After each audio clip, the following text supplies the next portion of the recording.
Over 2,000 ideas were given for Wonder Effects, and this is a list of the 10 worst that made it to the game. First, I want to give honorable mention to Pole Block Allure because while the Wonder Effect was fun and creative, Nintendo definitely ended it trying to troll someone not paying full attention because you can get this flower and if you wait just even 2 seconds, you'll get pushed right off and have to start back over. This gap here just doesn't seem like an accident.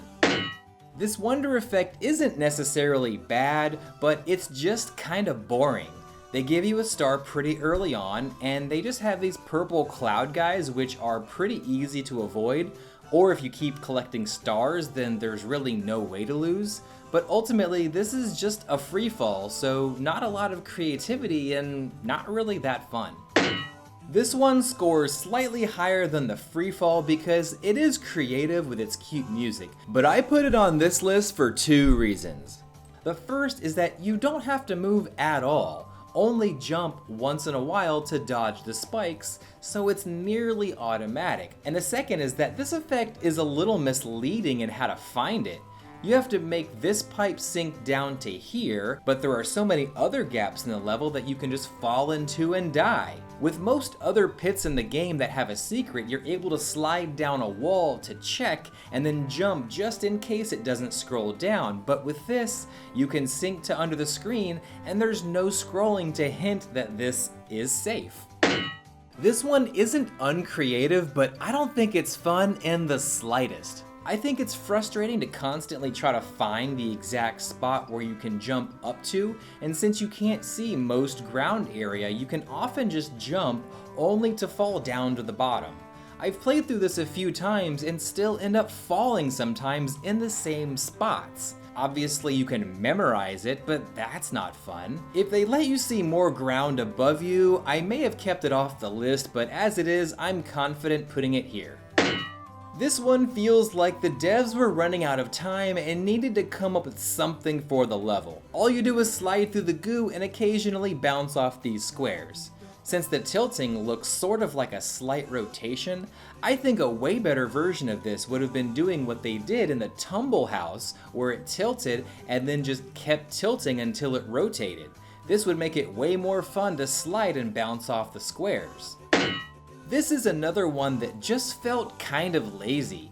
The level already had these snow blocks, which you break if you hit them in certain ways, so with the Wonder Effect just using that block and adding it to existing ground as if it were falling snow, it just didn't feel like much different from what was happening before. Almost like this effect could have been the level and then some more dramatic version of it could have been the Wonder Effect.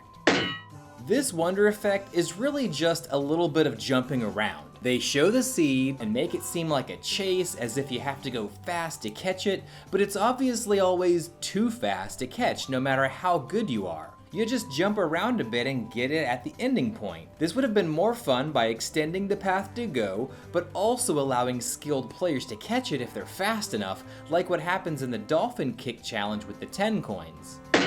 This effect feels like they just ran out of ideas. The level is fine enough with some pipes adding to the decoration, but then the Wonder Effect just makes the pipes fall. Sometimes it opens a path, other times it's just something to jump over, but it's almost like they designed the whole thing and then thought, how about if pipes fall? And then that was it. I don't like this effect for numerous reasons. First, the entire level trains you that you can push any sized object against these shover bro guys. And in previous levels, you're able to push pipes. But then in this effect, we have a Bowser statue being pushed toward us, and no matter how much you push, it won't go backwards. So then you try the only other possible thing, which is pushing the wall, and somehow it moves. Then the rest of the section is just pushing walls. Then we have these guys here doing nothing, apparently. After we push the last wall and get the seed, there's literally never another wall that can be pushed in the rest of the game. So they teach you that you can push objects against these bros, then they show you that you can't, then they show you you can push walls, and then you never push a wall again. I can kind of understand why they did this effect since it looks cool against the night sky, but there's no denying that this was made just to look cool and nothing more. It's the third level of the game, so I know they don't want to give you something hard, but they give the Piranha song on level 2, and you could die from that, so this just feels a little too basic. I'm not even gonna say much about this. They give you a quiz. Yay. Because if there's one thing I love most about a whimsical, creative, fun journey through various imaginative worlds, it's getting a pop quiz. Let me know in the comments if you agree or if you think any other effects were worse than these 10.